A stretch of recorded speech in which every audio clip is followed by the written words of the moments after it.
Going back to the good old days of WKO. Good old days. This is good stuff. Didn't we do this 20 years ago? Yes, and you haven't aged a bit. Oh, yeah, they always say that. Yeah. Well, hello to Kitty Bocock and George Dunham and Bob Close and Cecil Maston and where's your uniform? it doesn't fit anymore. I couldn't get into the trousers. But you still respect the law. Oh, that uniform. Oh yeah. Oh yeah. When I look at the camera, doing it?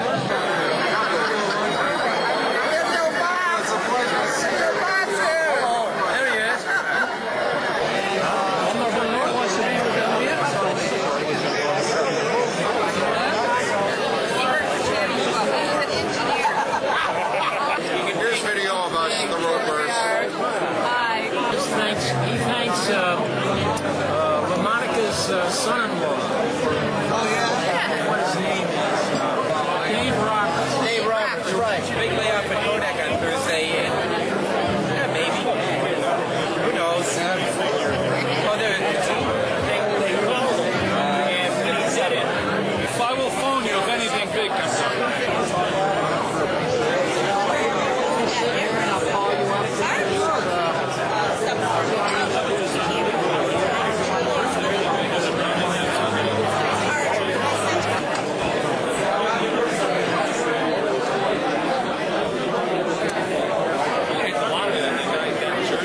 Everybody's here. Bob and Doris Huckabone started this thing. Where's Bob and Doris? Bob and Doris Huckabone kind of informally started this thing. I remember, and Dana Potter, you remember, you used to have a party at your home. I guess you used to. You haven't invited me lately. I'm assuming you used to. Steve Diamond is here, ladies and gentlemen. Tell Steve Diamond. His time here, or is it KOP or something? And NBF. And NBF. And the newspaper. And the newspaper. And now you're with Bloomberg, right? Right. Right? And Don Perkins, who is still involved with WEBO, said to me tonight, there's an amazing number of people from WEBO and 3WT here tonight. If you're from EBO or 3WT back in the days, raise your hand. Look at all this. Or stand or something. Look at it. Jay Purdy, all of them. How many we... Steve, I love this story. Steve has the dubious distinction. He was a newsman on WE&E, and one day they scheduled him to do news and do a Saturday afternoon disc jockey show. And the way the news intro worked, it said, "This is Steve Craig, WE&E News." And then the announcer would say, "I'm Ray Ross, WE&E Music." Well, because he was back-to-back, this Iago, "I'm Steve Craig, WE&E News." "I'm Steve Craig, WE&E Music." What? Tony Clark. And Tony, yeah, you were Tony Clark back then, a name I used later on. For your dedication, devotion, and support of the Binghamton Broadcasters, dated September 24th, 2005. Thank you.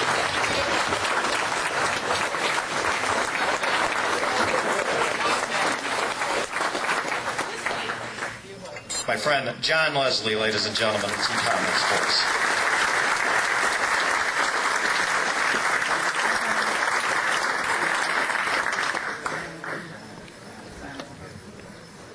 had 6 months to ask me to do this. And they asked me 10 minutes ago. Yeah. Boy, are you guys getting old. I'm looking around here. It's an amazing... A lot of you guys go way back. What's the oldest? 50 years, 60 years in the business? Bill, how many? 55 years? 58 years? Ralph Carroll, how long you been? Ralph Carroll was old when he was born. I don't want to take too much time. We've only got a minute to do this. And ugly. But let me ask you, how many of you here tonight, in one form or another, said radio isn't what it used to be? Well, that's true enough. But I do want to say this, just in closing, that I've had the good fortune of working in a lot of markets and have met a lot of radio people. And this is the only reunion that I've really ever been involved in or have come to. But you know, I don't think that there is any group of people like this in any other market in the country that could do this with such civility.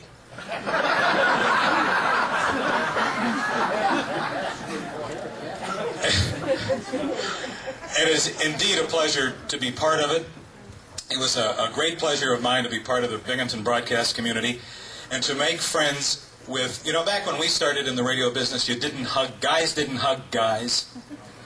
But there were a lot of guys that I hugged here tonight because this was just a great, great part of my life. And it's a pleasure to be here with all of you. Thank you very much.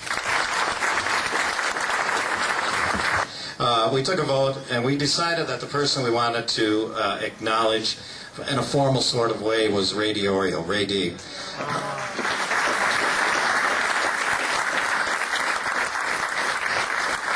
Ray was more than a radio person. He could tell you the entire script of The Wizard of Oz from top to bottom and sing all the songs.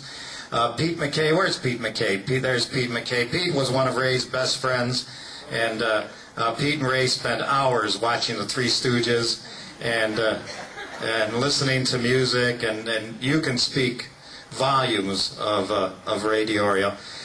Ray had a theater kind of set up in his basement and watched all kinds of movies and the Three Stooges. But Ray was a fascinating guy. He was a puppeteer. He was a musician. John Carter, Dave Losey, and all of these guys, they played together. You remember John playing in the band with Ray. He was just a terrific, terrific guy who we lost way too young. Great voiceover talent. I could go on and on and on and on and on, but I won't. Memorial Award presented to Ray DiOrio in recognition of his talent, enthusiasm, and dedication to broadcasting, dated September 24th, 2005. When we asked who was going to accept the award, you know, we all wanted to, and well, we found that Ray's mom was available to accept the award. So here tonight, accompanied by Ray's sister-in-law, Joanne DiOrio, I want you to meet Mrs. DiOrio, Rose DiOrio.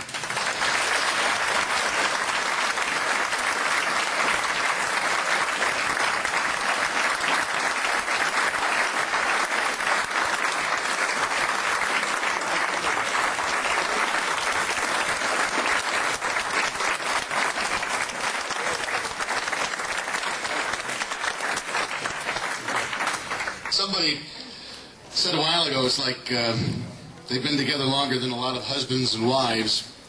And I think it's more like a sibling, brothers and sisters, you know, because you can take off on a spouse, but you really can't leave your sibling. John and Chris have been together for a long, long time. I believe 1984. And through the years, they kind of... Well, somebody fired Chris. She went on a cruise, and that was it. And long story short, John was all alone on mix, and I had worked on the people I worked for a long time, trying to get John and Chris together, because I believe if you surround yourself with people that make you look good, you're going to succeed. And Tom Mullen said, well, what's it going to cost us? And I said, well, they probably want $1 million, but you got to hire them. So I think, what was it, fall of 2000, Chris? We had lunch, John and I had breakfast, and they worked it out. So 2001, together at WLTB, and we are really happy. And I know most of the women 18 to 49 are happy that they're together with us too. So John and Chris, please come up.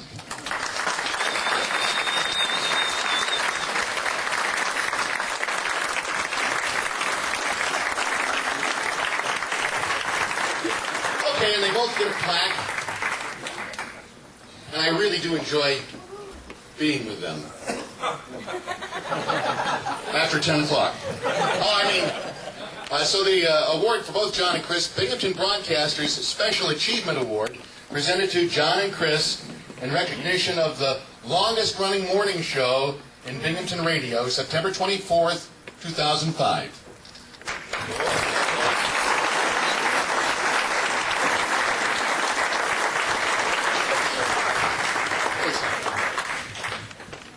First thing that struck me was that $1 million thing, because I knew Dana was holding out on us, you know. Yeah, but you know, it's funny because I'm always the one that has to negotiate the salaries. He always goes, well, I don't know. I don't want to talk about money. It's, you don't? No, because then when you steal it, they think about you. Anyway, it's been, for me, first of all, I want to say I'm sorry I wasn't at any of these other events. The last 3 years have been kind of wacky for me. Especially I ran into somebody I hadn't seen for 30-some years. Bob Savage, we used to work together for a very brief time. There he is back there from up near Rochester when we were in Elmira. And he still looks exactly the same. Well, no, he doesn't. Anyway. You lie. Oh, we're a bunch of liars, but I love you all. Yeah. And, you know, the other thing that struck me, I don't know, what does this feel like, all these people that we've run into over time? I was thinking about that. I was thinking about what would I say to these people?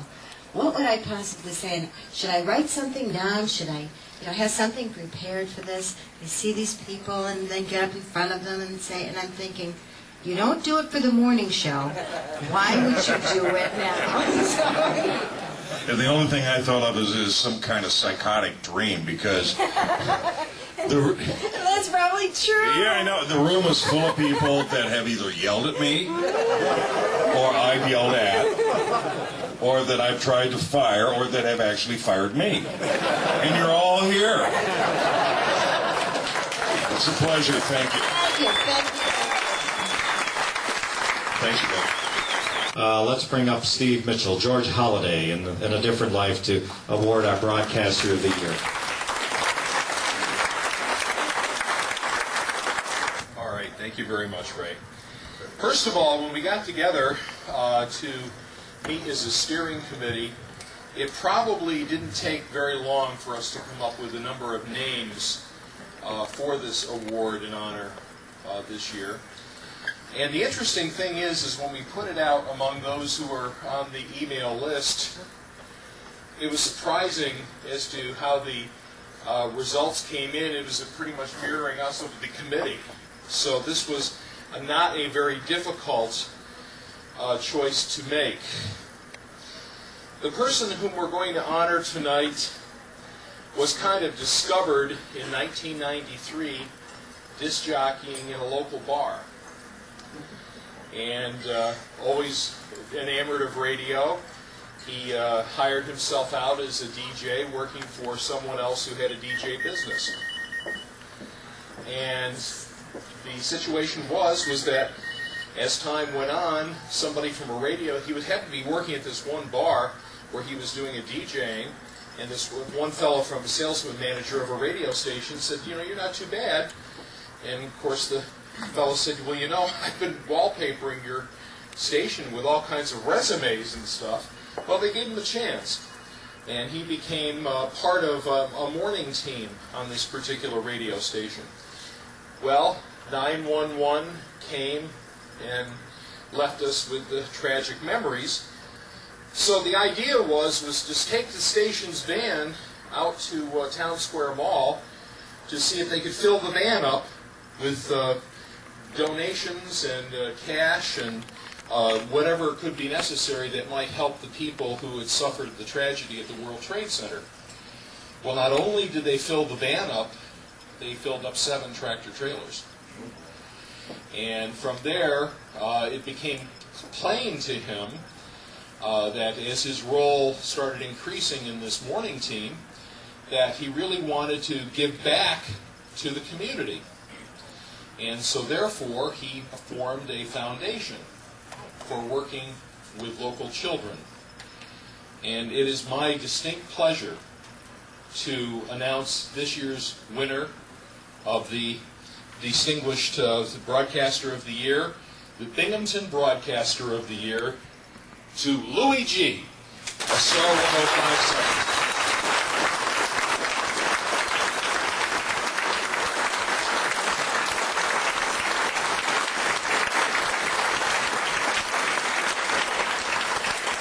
This is for your outstanding contribution to the community and your commitment to broadcasting. Congratulations.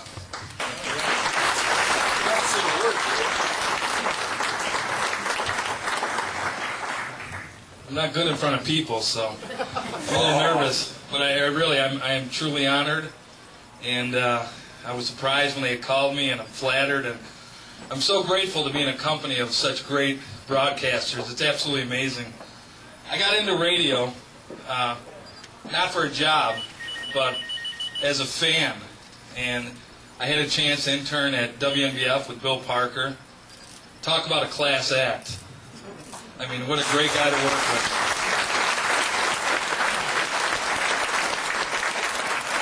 My first brush with fame came with, actually, John Carter. Him and I sat naked together in the steam room at the Court Jester. And I said, I'm going to get into radio. And he goes, sure, put something on.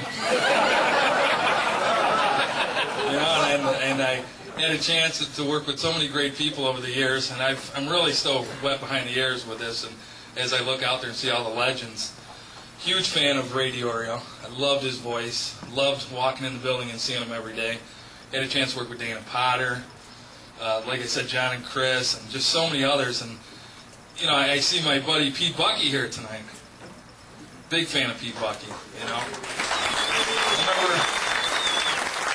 I remember working in the afternoons at Star, and Pete would walk in, coming in from O's. And all of a sudden, I was drunk. And he would do a commercial, and he would walk in the studio and not even shut the door, just read the commercial straight and then put music on it quick, and he was in and out of there in 5 minutes.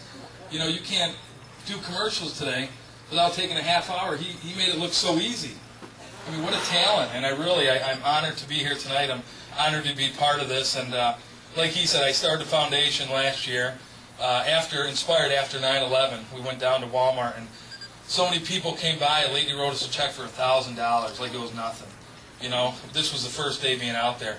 A kid brought his piggy bank by, you know, and just, they all wanted to help out. And I said, how powerful is this? So I started the foundation to help out underprivileged kids, and my thought was I didn't want a kid to not play an instrument or not play a sport simply because they couldn't afford the money. How silly, you know? And you look at all these groups out there that are trying to get the same job I'm trying to get done. Their biggest contention is just getting the word out, and we've got the perfect vehicle. So that's why I started the Louis G. Foundation. But really, it's just a culmination of everyone in this room that I had the pleasure of meeting and working with, and I'm a huge fan of every one of you. And I'm honored. Thank you again, you guys. Present Mr. Bill Parker.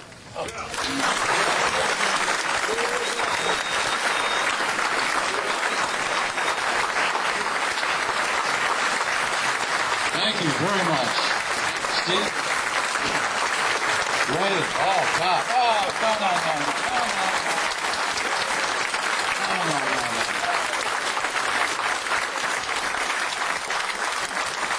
Thank you. Please sit down. You bring a tear to my eye here. Ray, I can't tell you how much I'm enjoying the spinning of all these yarns and all these stories, because as broadcasters and engineers, we're storytellers at heart. And that's why it makes me feel so good to hear all these stories that are going around. And it's so good to be with all of you. And Ray, to you and the steering committee, a big hand for them for a beautiful group. This has all been done so professionally and with such integrity that it really is wonderful to see so many people here. So first of all, I'm in awe of all of this, and to see you all, and I thank you so much. I'm here for a special reason, and that's to give out the Living Legend Award. But before I get to that, of course, you know, we're all talkers. We got to talk a little bit and tell our, basically that's what we are. Bob Huckabone and your wife, we love you for the beginning of this some 4 or 5 years ago. This kind of a gathering, I think now is becoming, and to flourish even more. And so I salute you and what you've done for this to get it started. It's going to continue, I know. It's one of the better groups of engineers and broadcasters who love our community and love our business. And that's, I think, in all the time I've been in this market, I have seen hundreds and hundreds of talented, beautiful people come through here. And probably in every market in this country, you'll find an alumnus of, and that made it successful. So, Bob, congratulations, and the steering committee. The Living Legend Award is for Bernie Fianti tonight.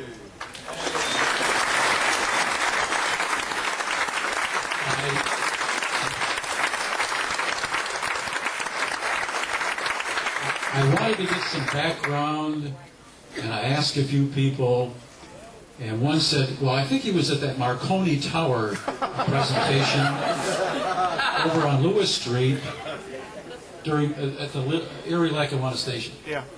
But I said, no, that wasn't, he was too young for that. And then someone said, how about Joe Roma? I said, Joe Roma? Yeah, that was Bernie's name in Lawrence, Massachusetts. No, not Massachusetts, in Lawrence, yeah, Massachusetts. Is that true? No. It's not true? Because so many of us, and many of you, during the 50s, 60s, and 70s, did change your name to something. I'm known as Mark Roman in a couple of markets. Oh, all right. Well, then you can correct that anyway. But I did hear that. But however he named himself, he went from Lawrence, Massachusetts in 1954 and on his way to Ohio and Maine and Springfield, Channel 40 there. But it was customary to change your name from time to time. And then we first met at Channel 12, 65 to 75. And at that time, George Dunham was the general manager at the station. And also Bob Close was and Al, God love you, you remember Bob Close. I was going to say deviates. No, it's a deviation report that we had to make up, and Al always headed the list of the deviation report. Bob Close, as manager, wanted, and of course, Bernie was the news person, and Bob wanted to fill an opening he needed for a DJ to do some music shows, so he asked Bernie if he would honor him in doing the DJ program. And there again, it added another angle, another talent to his background, because Bernie is not only a man of integrity, a man of polish and good taste and personality, but he also loves jazz, loves music, loves all that goes with it. So when he did those Frank Sinatra and jazz records and did the show, Bob Close was floating on cloud 9, because he said, Bernie, oh, you did a wonderful job. So that was another part of Bernie's talents, was to do the music shows. Then he went on to Channel 40 and to 34, and then came back with us to WMBF later on in the years to come. He has been at and still with WMBF. Always professional, always high in esteem and very good in high standards, a great sense of humor, but always, as we said, he's a shirt and tie guy. He would always have his shirt and tie, just as he does tonight, and jacket, whether it's a news conference or even to one of the station picnics, he'd show up with his Hawaiian shirt and a tie and a jacket. He even walks the dog for salad with his shirt and tie and his jacket. A great gentleman, a great honor to know Bernie Fiani over the years. No matter what you want to call him by name, we call him high class all the way. Our special award of living legend goes to Bernard Fiati.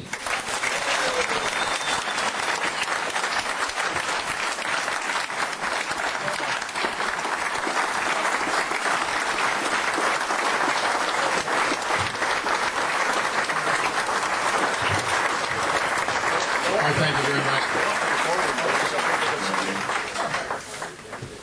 Bob says go up to the podium so people can see. I can't help it if I'm that short, Bob. I've always been that way. Well, thank you so much. It's a wonderful honor from an incredible bunch of people. It means so much coming from people like you. I just have a few remarks. Unaccustomed as I am to public speaking, I'm supposed to laugh harder than that. That's one of my best lines, but it's all right. I'm introduced to get this wonderful award by a man who has his own star on the city sidewalk of stars, Bill Parker.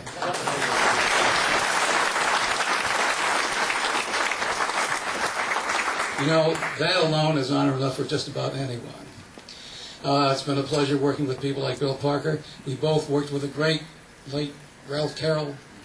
All these great people out here, I've worked with most of them. It's something Bill said about Binghamton.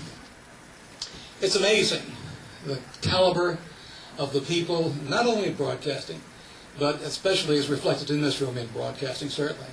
Binghamton is a city and an area that is great, far beyond its size, its numbers, and it's known in a great many different places. I wanted to make a couple of remarks about Bill Parker. I was known as Mark Roman. I got that in, I've spent most of my life with my own name. But when I was in Akron, Ohio, and Cleveland, Ohio, I worked for a guy who thought that Bernard Fiani or Bernie Fiani was not really a soft enough name. At that time, you had to be something like Joe Smith or something. So he didn't want to offend me. So he said, you know, it doesn't have to be something too far removed from your Italian heritage. You know, for instance, what does your last name mean? You know, maybe we can get some of that. I said, well, you don't want that because my last name is really adapted from Fiondi, which in Italian referred to the ancient Roman legions and it meant slinger. And if you're a newsman, you don't want to be known as a slinger because you don't want to know, you know what they're going to put in front of that word slinger. So I said, no, let's make it, if you want to stick with my Italian heritage, let's make it Roman. And then I wanted something strong in front of it, so I just put Mark in front of it. But there's only a couple of markers that I actually did that. But as I say, Bill Parker, talking about Bob Close, I'm going to tell you the story on that Bob Close story, if you don't mind. Bob Close had us working on these music shows on a very strict, very strict programming format. Everything was right down to the millisecond, and there were specific songs that we were supposed to play, and only from that playlist. Well, I couldn't take that, so I played what I wanted. I played, you know, Chris Stein, all that stuff, you know, whatever I wanted to play. And Frank Sinatra and so forth and so on. And he was very upset. Bob Close would go and he would speak to our programmer at that time, Lee Dunbar. And I got the story later from Lee. He said, well, Lee's got to stop it. We got to do it, you know. And Lee said, well, if you're so upset, I've sent him memo after memo. Lee had a memo for everything in the world. He said, yeah, that's right. Oh, got the memos. And every day you'd find your mailbox full. One time he had a great pride. He said, I have a memo for everything that could possibly happen. So I'm covered no matter what happens. So he said, well, why don't we just take Bernie off the air for the show? And Close said, no, I love that show. I love the stuff he plays. So yeah, that's right. So that was Bob Close. Listen, I really, as I said, it's a wonderful thing. It's a great honor. And I appreciate it, especially coming from these people.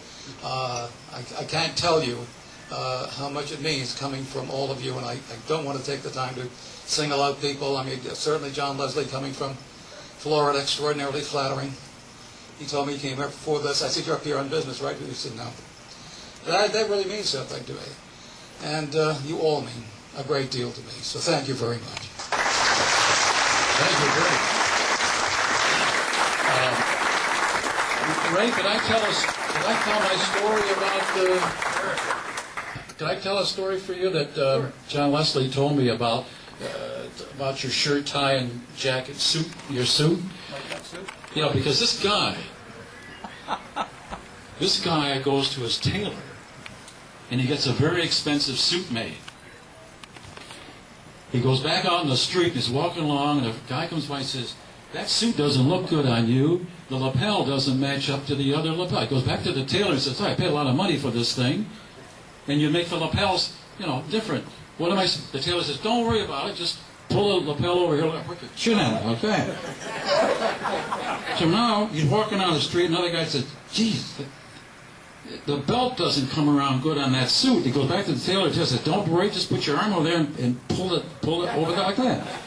Third guy comes along. The pants don't match up. Well, just take that and hold it down here. Here's Bernie walking on a street like this, and two doctors go by. One says, did you see that poor guy? And the other doctor says, yeah, but wasn't that a nice suit?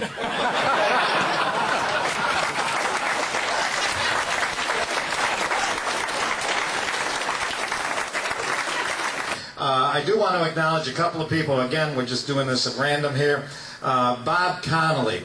Bob Connolly. Big hand for Bob Connolly. Bob is a broadcaster, he's an auctioneer and appraiser, and he's nationally and internationally known. Had a show on the FX network about appraisals, has done appraisal shows on the radio. This is an amazing guy. If you take to him this CD and say, what's it worth, he'll tell you without even looking at it. Does it have an X on the bottom, a Y on the top, and a Z on the bottom? If it has an X, it's $10. If it has a Z, it's $100. This guy is just amazing. And Sally, thank you for helping alphabetize our list. That was a nightmare. And I want to introduce to you, in case you don't know him, the guy that owns, operates, and runs Cool 100 and a bunch of other radio stations in Waverly and out in Elmira. George Harris, ladies and gentlemen. George is here tonight.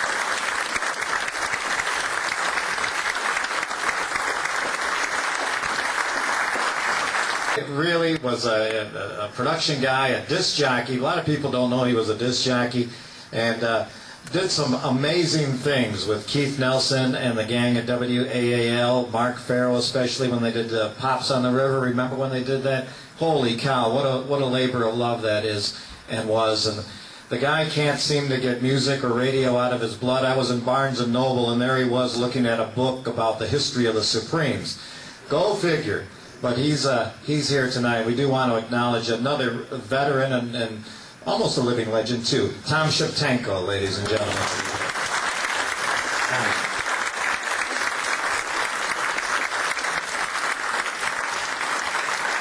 I think and I apologize if I missed anybody in the acknowledgments. Ron Shoemaker here from Channel 12. Larry Hodge, he's been an engineer longer than almost Ron has, okay? He's back here. A lot of these engineer guys, and we want to thank SPE for that. Bill's a WSKG guy. He's got a voice that we'd all want. Say hello, Bill. Ooh. He's got that voice. And Bill has written a book on the history of New York City radio. Is that right? And Bill is a producer, among other things, at WSKG here in Binghamton. We just got this tape in the mail the other day. Jeffy, I think you're going to have to go there. This is something that Steve Resnick, I don't know if you remember Steve Resnick. He was the PD at WMRV, right, TJ, for many years? And he sent this to us, and Jeff was over the house yesterday. It should be cute. Jeff was over to the house yesterday. There's 5 30-second cuts on this. We present to you with a lot of shame these guys. We got the news, the weather, the fine conversation. 1430 with your all-star station. Now, I may not dance like Fred Astaire, but we'll have fun together. Hey, I'm Ted Bear with music and chatter, Bob Huckabone's news. Music in stereo too. What's the news? The weather, the fine conversation. E&E, your all-star station. In the morning keeps you in the know. We got the latest in sports. What's even better, Jarrell start your day with our satellite weather. WBNE 1430 for your all-star station. From 10 till 3, you'll feel a lot smarter if you tune in to me, Dana Potter, with Paul Harvey's notes plus my witty style. E&E will make you smile. WBNE.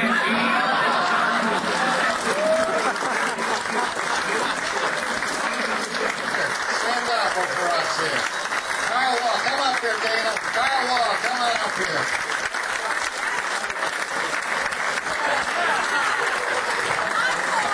Harris passed on. Ted Bear is playing in the wedding tonight. All right. We'd like for you to recreate it right now. Just do this, Kyle. Do this. There we go. WBNE, your all-star station. That was written by Barb Fox. Really? We sat in the studio and lip-synced that. We recorded it at E&E, and then we went down to Wilkes-Barre, and we looked the whole thing. It was quite a day. And there it is. We're going to be running that a lot, and we'll be selling that as well. Thanks, guys. Listen, we're all glad you're here. Thanks for Jeff Olin, SBE, Scott Fibush, WSKG, Dave Frost, everybody. We're going to just let you have a good time and have a good time. Thank you, Bill Parker and Bernie Fianti and everybody. We're off. And listen, as of yesterday, we only had half this room. There was a wedding that canceled. Thank God we got all this room here today. We had a major malfunction 2 days ago. Thanks for coming. Jeffy, anything else? That's it. Thanks, guys. We'll see you next year. This is quite the event, isn't it? Holy It's huge. I would say it's pretty impressive. These guys did a great job. All the organizers. All right, yeah, blows I'll you away. call you. We'll have to get together somewhere. Yeah.